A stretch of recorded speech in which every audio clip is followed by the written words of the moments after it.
Bonjour, qu'est-ce qui va se passer ici ce week-end donc, au niveau du One Wall On fait un tournoi international.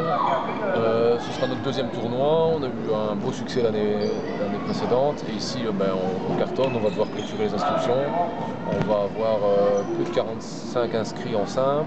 On aura 32 équipes en double avec des joueurs français, hollandais, anglais, belges et quelques joueurs qui viennent de plus loin, donc un américain. Justement, tu peux parler il y a quand même quelques grosses surprises qui viennent ce week-end à Wissiny, enfin le week-end prochain à Wissiny.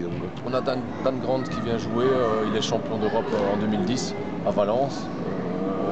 Il a fait ici l'Irlande, il a joué en Open, donc c'est vraiment un des meilleurs joueurs européens qui vient de tournoi. Il vient avec un joueur anglais, Luke Thompson, qui est vice-champion du monde en moins de 23 ans. Donc c'est vraiment des grosses pointures qui viennent. Et on a un Américain qui va venir aussi, donc c'est Pee Castro, c'est un des meilleurs joueurs du monde. On a la chance qu'il soit en Europe quelques jours avant notre tournoi et il va nous faire le plaisir de rester quelques jours de plus. Comment c'est possible de faire venir des joueurs d'un tel niveau ici à Wissiny? C'est quelque chose qui est rare, quoi, je veux dire. Donc c'est des joueurs demandeurs, ils veulent promouvoir le One Wall, ils veulent qu'on en parle le plus possible. Donc eux, ils veulent jouer. Mais bon, ils sont professionnels, donc il faut savoir que quand ils viennent une semaine comme ça en Europe, ils viennent pas ils viennent pour s'amuser, mais il faut donner une compensation financière. Donc on a fait des efforts avec le club. On a l'entité du NO Occidental qui va organiser des entraînements ouverts au public. Donc on va pouvoir promouvoir la discipline avec la présence de tels joueurs.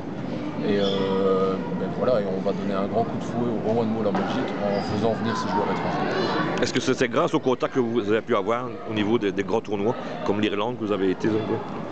Oui, parce que les joueurs américains jouent souvent entre eux, se déplacent. Ils savent qu'on joue beaucoup au One Wall en Irlande, mais maintenant quand ils voient le niveau en Belgique, ils se disent voilà, ça se développe à gauche, ça se développe à droite. Et ils sont très demandeurs de continuer ce développement parce qu'ils veulent absolument la reconnaissance olympique. Et une fois que le One Wall sera reconnu comme sport olympique, voilà, il y aura beaucoup d'opportunités qui vont s'ouvrir. Est-ce qu'il y a grande chance que ce sport devienne olympique? On parle d'un sport démo en 2014. Est-ce que c'est possible? Oui, parce que tous les critères sont remplis. Donc il faut un certain nombre de pays, il faut que ce soit ouvert aux hommes et aux femmes. Donc si on prend les critères olympiques, le One Wall est rempli. Donc maintenant, il va sûrement avoir il sera présenté aux Jeux mondiaux en Colombie en 2013. Et il serait possible que ce soit sport de démonstration en 2014. Mais une fois qu'on est sport de démonstration, il y a très peu de chances que ce soit refusé. Ça va. Merci.